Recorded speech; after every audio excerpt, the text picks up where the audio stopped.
Aired last night, Lillian Hallaby has owned a cake shop in Harker Heights for 4 years. As News 10's Kathleen Surrey reports, she says she is living the American dream. Back in the kitchen, it's business as usual at Lily's Cakes in Harker Heights. Did you already put the syrup on it? But out front, customers and friends take a moment to congratulate owner Lily Hallaby on her Cake Wars win. Congratulations. Thank you. Thank you. I was so happy I cried.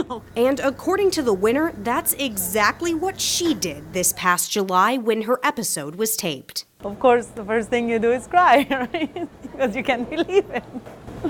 We did it, and it feels good. It all started when Lily's husband, My #1 fan. contacted one of her employees to submit her information to the show. I had no doubt, even when she left, that she's going to win. It's every baker and cake decorator's dream to be in front of that panel and be judged, have their work be judged.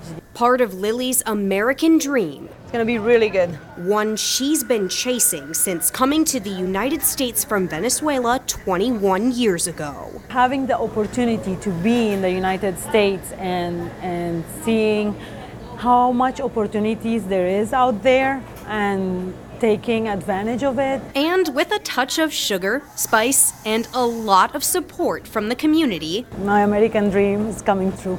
In Harker Heights, Kathleen Surrey, KWTX News 10. Lobby says Especially in the military community, some local students got a behind-the-scenes look at this specialty career at the VA Medical Center in Temple. As News 10's Kathleen Surrey has this report. It all starts with a bit of elbow grease. We take this, we stick it over in the sandbox, we mix up some plaster, we pour the plaster, cut this off of it, and then we've got a working model kind of similar to this. And continues with an oven and some molding. And sometimes there's 4 or 5 people working back here at one time creating braces and limbs. The end result, not just a prosthetic limb or other body part, but a chance at independence for a veteran. Seeing a guy come in that can't communicate, can't walk, can't do anything on their own, and now they're out doing it on their own, being independent. Students with the local youth nonprofit Impact Outreach got a behind-the-scenes look at the process. All this lab so we can create. Some with hopes of doing this work in the future. My uncle has a prosthetic, and seeing him have his transformations around in his daily life make me want to help other people that have the same problem as him.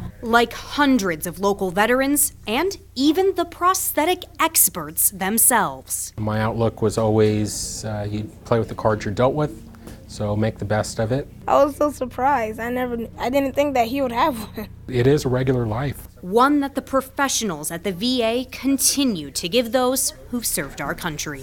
In Temple, Kathleen Surrey, KWTX News 10. using it to help out their community. It's all thanks to a grant and a few aspiring seamstresses. News 10's Kathleen Surrey has the story. Great job.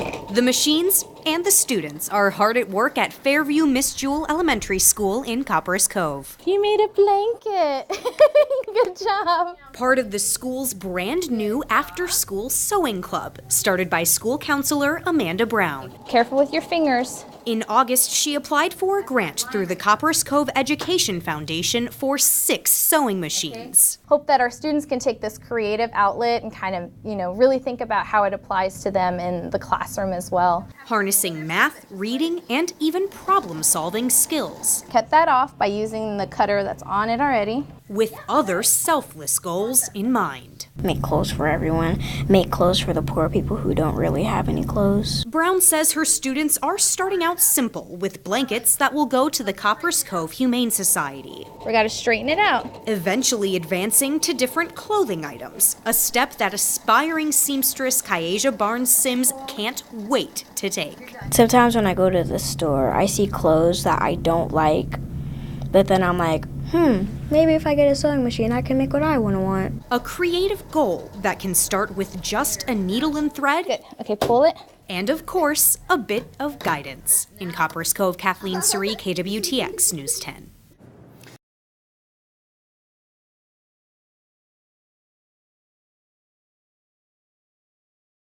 Crews are investigating a fire that completely destroyed a barn this afternoon. That fire broke out on Hackberry Road near Holland. Kathleen Surrey has been following this story.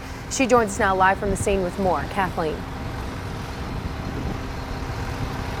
Gordon and Julie, as you just said, we're about 3 miles away from Holland. Crews are actually packing up and leaving at this point, but I want you to take a look at the completely destroyed, used to be barn behind us here. As you can see, there are scraps of sheet metal. There's even a grill among the rubble. Absolutely everything was destroyed. The property owner's cousin tells us that this fire destroyed about $10,000 worth of expensive tools, machinery, and equipment when the flames broke out this afternoon. Now, this is what the scene looked like earlier when about 8 local fire departments worked to put out the flames. Bell County Fire Marshal Steve Casey says the fire also spread to about 3 or 4 acres of land behind the barn, but that fire is completely out now. The cause of all of this is still under investigation. Casey says thankfully no one was inside the barn when any of this happened. The homeowner and his wife were actually inside their home, which was not damaged by the fire, and there were no injuries. But unfortunately, Casey says the damage is estimated at about a total of $50,000. Now, we'll bring you any new details as they become available. Reporting live from just outside of Holland, Kathleen Surrey, KWTX News 10. All right, Kathleen, thank you. A very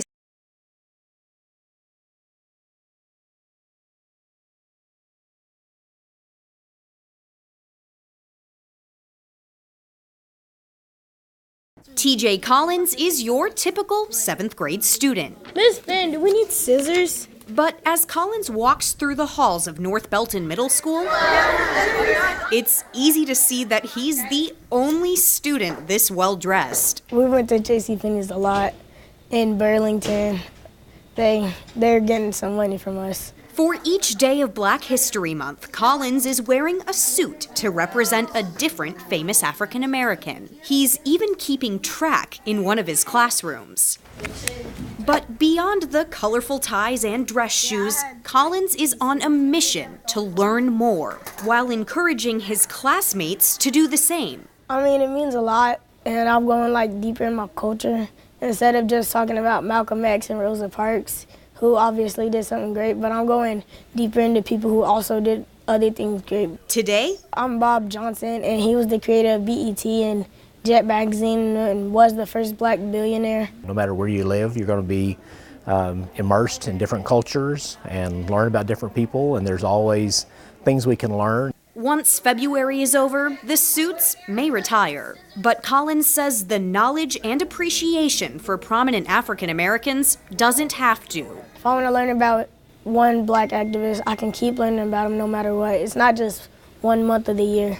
Turning 30 days into a lifestyle. Kathleen Surrey, KWTX News 10.